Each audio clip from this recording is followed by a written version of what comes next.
दोस्तों LLB fourth semester first paper साक्ष्य विधि law of evidence के कुछ महत्वपूर्ण एमसीक्यूज इस वीडियो में हैं। अगर आप चैनल पर नए आए हैं तो इस वीडियो को सब्सक्राइब कर लें और प्रश्न आपके लिए अगर उपयोगी हैं तो एक लाइक भी बनता है। एलएलबी के समस्त सेमेस्टर्स के लिए कंटेंट आपको हमारे वीडियोज़ में मिलेगा। सारे के सारे multiple type objective type questions आपको हमारे वीडियोज में मिलेंगे। देखेंगे पहला प्रश्न, इनमें से कौन साक्ष्य नहीं है? नंबर ए, न्यायालय को दिया गया शपथ पत्र। नंबर बी, केवल एक लिखित कथन। नंबर सी, साक्ष्य है। और नंबर डी, इनमें से कोई नहीं। तो कौन इसमें से साक्ष्य है? तो नंबर पहले प्रश्न का ए नंबर सही होगा। न्यायालय को दिया गया शपथ पत्र एक साक्ष्य नहीं है। नेक्स्ट क्वेश्चन, क्वेश्चन नंबर 2, निम्न में से कौन साक्ष्य का प्रकार नहीं है? नंबर ए, प्रत्यक्ष एवं अप्रत्यक्ष। नंबर बी, प्राथमिक एवं द्वितीयक। नंबर सी, प्रक्रियात्मक एवं सारवान। नंबर सी, मौखिकी एवं दस्तावेजी। तो प्रश्न नंबर जो 2 है इसका सी ऑप्शन सही होगा, प्रक्रियात्मक एवं सारवान। प्रश्न नंबर जो 3 है देखेंगे, तथ्य अस्तित्व में नहीं है से अभिप्राय है। यानी तथ्य अस्तित्व में नहीं है, इससे क्या अभिप्राय है? नंबर ए, ना साबित। नंबर बी, साबित हुआ। नंबर सी, साबित हुआ। और नंबर डी, ये सभी। जो प्रश्न नंबर 3 है इसका ए ऑप्शन सही है, ना साबित। तथ्य अस्तित्व में नहीं है का मतलब ये तथ्य साबित नहीं हुआ है। Next question, question number 4। Question number जो 4 है, कोई तथ्य जब वह न तो साबित किया गया हो और न साबित हो कहा जाएगा। क्या कहा जाएगा? न साबित कहा जाएगा, या साबित नहीं हुआ कहा जाएगा, या साबित कहा जाएगा, या इनमें से कोई नहीं। तो आपको अच्छी तरीके से मालूम है प्रश्न नंबर 4 का ऑप्शन बी सही है, साबित नहीं हुआ। नेक्स्ट क्वेश्चन, क्वेश्चन नंबर 5, इनमें से भारतीय साक्ष्य अधिनियम 1872 की धारा 3 में किन शब्दों को परिभाषित नहीं किया गया है? नंबर ए, साबित। नंबर बी, ना साबित। नंबर सी, साबित नहीं हुआ। और नंबर डी, असिद्ध। प्रश्न नंबर जो 5 है इसका सही उत्तर नंबर डी होगा, असिद्ध। भारतीय साक्ष्य अधिनियम 1872 की धारा 3 में किन शब्दों को परिभाषित नहीं किया गया है? असिद्ध शब्द को परिभाषित नहीं किया गया है। प्रश्न नंबर 6 देखेंगे, निम्न में से किसमें इलेक्ट्रॉनिक रिकॉर्ड की परिभाषा दी गई है? नंबर ए, सूचना प्रौद्योगिकी अधिनियम 2000 की धारा 2 भाग 1 में।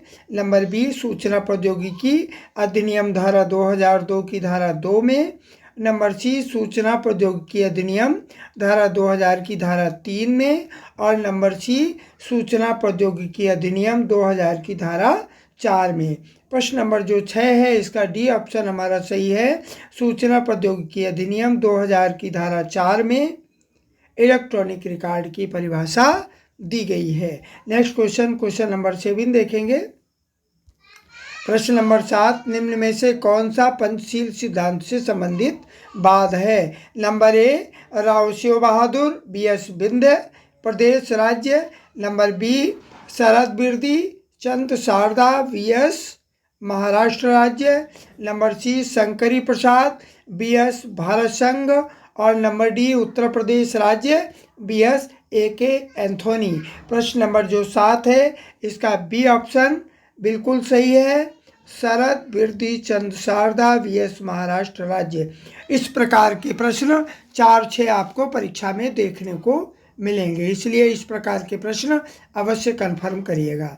प्रश्न नंबर डी, इनमें से कौन प्रत्यक्ष रूप से उल्लेख न करने वाला साक्ष्य है? नंबर ए, प्राथमिक साक्ष्य। नंबर बी, द्वितीयक साक्ष्य। नंबर सी, मौखिक साक्ष्य। और नंबर डी, परिस्थिति जन्य साक्ष्य। प्रश्न नंबर 8 का डी ऑप्शन सही है। आप इस वीडियो को 2-3 बार सुनेंगे तो प्रश्न अपने आप कंफर्म हो जाएंगे। सारे प्रश्न सिलेक्टेड है और ऑथेंटिक कंटेंट है। नेक्स्ट क्वेश्चन देखेंगे, प्रश्न नंबर 9, प्रश्न नंबर जो 9 है, परिस्थिति जन्य साक्ष्य के संदर्भ में क्या सत्य है? नंबर ए, परिस्थितियां प्रकृति में निर्णायक होनी चाहिए। नंबर बी, इस प्रकार स्थापित तथ्य मात्र दोष की परिकल्पना के अनुरूप तथा निर्दोषिता के अनुरूप होने चाहिए। नंबर 3, परिस्थितियों को एक नैतिक निश्चितता तक आरोपी के अतिरिक्त अन्य व्यक्तियों को दोष की संभावना को वर्जित कर देना चाहिए।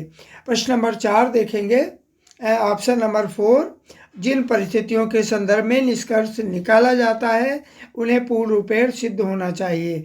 कूट की भाषा से इसको चुनना है। नंबर ए, ऑप्शन नंबर जो ए है 1 2 3 1 3 4 सही है। नंबर बी 1 2 3 4 सही है। नंबर सी 1 2 3 सही है और नंबर डी ये सभी हैं। जो प्रश्न नंबर 9 है इसका ऑप्शन नंबर ए सही है, 1 और 3 और 4। प्रश्न को एक बार पुनः देख लेंगे। परिस्थिति जन्य साक्ष्य के संदर्भ में क्या सत्य है? पहली तो चीज ये सत्य है, परिस्थितियां प्रकृति में निर्णायक होनी चाहिए। नंबर बी देखेंगे, इस प्रकार स्थापित तथ्य मात्र दोष की परिकल्पना के अनुरूप तथा निर्दोषिता के अनुरूप होने चाहिए। ये कथन गलत है। नेक्स्ट नंबर 3, ये भी सही है, ये भी सही है। परिस्थितियों को एक नैतिक निश्चितता तक आरोपी के अतिरिक्त अन्य व्यक्तियों को के दोष की संभावना को वर्जित करना चाहिए। नंबर 4, जिन परिस्थितियों के संदर्भ में निष्कर्ष निकाला जाता है उन्हें पूर्ण रूप से सिद्ध होना चाहिए, ये भी सही है। नेक्स्ट क्वेश्चन नंबर 10, इनमें से किस बात में निर्णित किया गया कि प्रथम सूचना रिपोर्ट साक्ष्य के रूप में सूचनादाता के साक्ष्य की संपुष्टि एवं खंडन के लिए की जा सकती है? Number A, Gulshan Kumar VS राज्य 1993 के बाद में। Number B, Pushpa Devi M Jatiya VS ML Wadhwa 1987 के बाद में। नंबर सी, उत्तर प्रदेश राज्य वीएस शिवसनेही 2004 के बाद में। और number D, Hari Singh vs Madhya Pradesh 1953 के बाद में। प्रश्न नंबर 10 का ए ऑप्शन सही है, गुलशन कुमार वीएस राज्य 1993 के बाद में। नेक्स्ट क्वेश्चन देखेंगे, प्रश्न नंबर 11। प्रश्न नंबर 11 इस प्रकार है, निम्न में से कौन अनुचित साधनों द्वारा प्राप्त साक्ष्य से संबंधित वाद है? Number A, Pushpa Devi M Jatiya VS ML Wadhwa 1987 का वाद। नंबर बी, बाबू मकबूल शेख वीएस महाराष्ट्र राज्य 1993 का वाद। Number C, state of Maharashtra VS doctor Prafulla 2003 का वाद। Number D, Prasadi VS Uttar Pradesh राज्य 1957 का वाद। नेक्स्ट नंबर 11 देखेंगे, इसका ऑप्शन नंबर ए सही है, Pushpa Devi M Jatiya VS ML Wadhwa 1987 का बाद। हमें सुनने और देखने से 2 गुना याद होता है पढ़ने की अपेक्षा, इसलिए अनुचित साधनों द्वारा प्राप्त साक्ष्य से संबंधित वाद कौन सा है? Pushpa Devi M Jatiya VS ML Wadhwa 1987 का बाद। नेक्स्ट क्वेश्चन नंबर 12 देखेंगे, निम्नलिखित में से कौन साक्ष्य विधि में शामिल है? नंबर ए, साक्ष्य विधि के विधिक नियम। नंबर बी, तर्क के नियम। नंबर सी, विवेक के साधारण नियम। और नंबर डी ये सभी। प्रश्न नंबर जो 12 है इसका भी ए ऑप्शन सही होगा, साक्ष्य के विधिक नियम। साक्ष्य विधि में कौन शामिल है? साक्ष्य के विधिक नियम। नेक्स्ट क्वेश्चन नंबर 13, निम्न में से कौन साक्ष्य से अभिप्रेत रखता है? नंबर ए, वे सभी कथन जिनके जांचाधीन तथ्य के विषयों के संबंध में न्यायालय अपने सामने साक्षियों द्वारा किए जाने की अनुज्ञा देता है या अपेक्षा करता है। नेक्स्ट नंबर 2 देखेंगे, न्यायालय में निरीक्षण के लिए पेश किए गए सब दस्तावेज जिनमें इलेक्ट्रॉनिक अभिलेख भी शामिल हैं दस्तावेज साक्ष्य कहलाते हैं। कूट की सहायता से चुनेंगे। जो नंबर ए है 1 और 2, नंबर बी केवल 1, नंबर सी केवल 2 और नंबर डी इनमें से कोई नहीं। प्रश्न नंबर जो 13 है इसका भी ए ऑप्शन सही होगा, 1 और 2।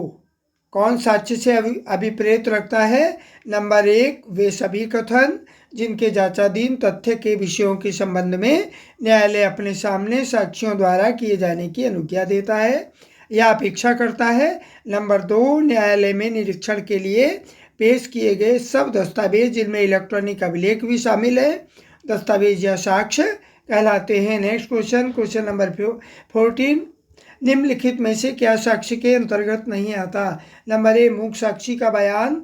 नंबर बी, न्यायालय के निरीक्षण हेतु प्रस्तुत दस्तावेज। Number C, electronic CD. Number D, सुनवाई के दौरान किसी मामले के बारे में न्यायाधीश का व्यक्तिगत ज्ञान और विचार। तो प्रश्न नंबर जो 14 है इसका डी ऑप्शन सही होगा। सुनवाई के दौरान किसी मामले के बारे में न्यायाधीश का व्यक्तिगत ज्ञान और विचार साक्ष्य के अंतर्गत नहीं आता। नेक्स्ट क्वेश्चन नंबर 15 नंबर प्रश्न है, इनमें से कौन सा तथ्य है जो साक्ष्य नहीं है? नंबर ए, अभियोजन की कार्यवाही में अभियुक्त के विरुद्ध ये तथ्य कि उसका आचरण बुरा है असंगत है। नंबर बी, अनुश्रुत साक्ष्य। नंबर 3, सह अभियुक्त का संस्वीकृत कथन जैसा कि धारा 3 में परिभाषित है। कूट की सहायता से सही कथन बताइए। नंबर जो पहला है 1, 2, 3। नंबर बी 1 और 2। नंबर सी 2 और 3 और नंबर डी इनमें से कोई नहीं। प्रश्न नंबर 15 है इसका भी option number A he right है। 1, 2 तथा 3 कौन सा तथ्य जो साक्ष्य नहीं है? पहला भी, अभियोजन की कार्यवाही में अभियुक्त के विरुद्ध ये तथ्य कि उसका आचरण बुरा है असंगत है। नंबर 2, अनुश्रुत साक्ष्य। और नंबर 3, सह अभियुक्त की संस्वीकृति जैसा कि धारा 3 में परिभाषित है। Next question number 16। प्रश्न नंबर 16 देखेंगे, निम्न में से साक्ष्य विधि कैसा प्रभाव रखती है? नंबर ए, भूतलक्षी। नंबर बी, अखंडनीय। नंबर सी, खंडनीय। नंबर डी, व्यक्तिगत। प्रश्न नंबर जो 16 है इसका आंसर नंबर ए सही होगा, भूतलक्षी। कौन सा साक्ष्य विधि कैसा प्रभाव रखती है? भूतलक्षी प्रभाव रखती है। प्रश्न नंबर 17, नार्को टेस्ट के अंतर्गत क्या सही है? ये मौखिक साक्ष्य है, ये एक साक्ष्य नहीं है। नंबर सी, ये एक प्रक्रिया विधि है। और नंबर डी, ये एक वैज्ञानिक साक्ष्य है। प्रश्न नंबर 17 का डी ऑप्शन सही है, ये एक वैज्ञानिक साक्ष्य है। Next question number 18। प्रश्न नंबर 18 देखेंगे, निम्न में से मौखिक साक्ष्य कब स्वीकृत होता है?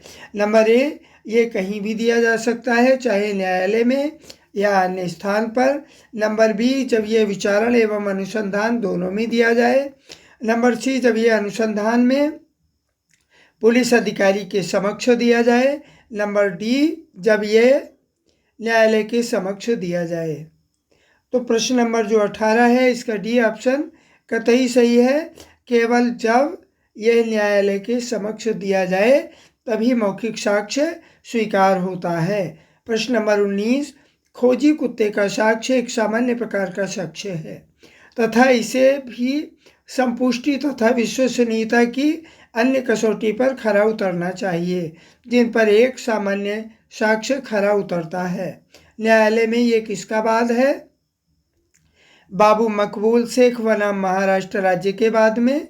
नंबर बी, हर प्रसाद बनाम शिवदयाल के बाद में। नंबर सी, रोनी बनाम महाराष्ट्र राज्य के बाद में। और नंबर डी, कल्पनाथ राम बनाम महाराष्ट्र राज्य के बाद में। प्रश्न नंबर जो 19 है इसका सही ऑप्शन होगा, इसका भी सही ऑप्शन नंबर ए है, बाबू मकबूल शेख बनाम महाराष्ट्र राज्य के बाद में।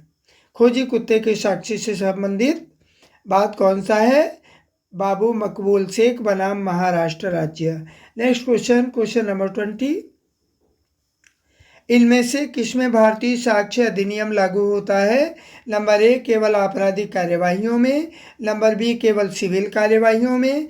नंबर सी, किसी न्यायालय में या उसके समक्ष समस्त कार्यवाहियों में। और नंबर डी, उपरोक्त सभी। प्रश्न नंबर 20 का सही ऑप्शन नंबर सी होगा, किसी न्यायालय में या उसके समक्ष समस्त कार्यवाहियों में भारतीय साक्ष्य अधिनियम लागू होता है। प्रश्न नंबर 21 देखेंगे, निम्न में से आर्यम मलकानी बना महाराष्ट्र राज्य किससे संबंधित वाद है? विशेषज्ञों की राय से, अनुश्रुत साक्ष्य से, नंबर सी पुलिस की गई संस्वीकृति से, नंबर डी टेप रिकॉर्ड किए हुए साक्ष्य से। प्रश्न नंबर 21 है, इसका डी ऑप्शन सही होगा, टेप रिकॉर्ड किए हुए साक्ष्य से। प्रश्न नंबर जो 22 है इसको देखेंगे। क्वेश्चन नंबर 22, इनमें से किस पर भारतीय साक्ष्य अधिनियम लागू नहीं होता है? नंबर ए मध्यस्थ के समक्ष कार्यवाहियों पर, नंबर बी न्यायालय के समक्ष न्यायिक कार्यवाहियों पर, नंबर सी विभागीय कार्यवाहियों पर, और नंबर डी इनमें से कोई नहीं। प्रश्न नंबर 22 का ए ऑप्शन सही होगा, मध्यस्थ के समक्ष कार्यवाहियों पर। प्रश्न नंबर 23 देखेंगे। भारतीय साक्ष्य अधिनियम 1872 का प्रारूप किसके द्वारा तैयार किया गया?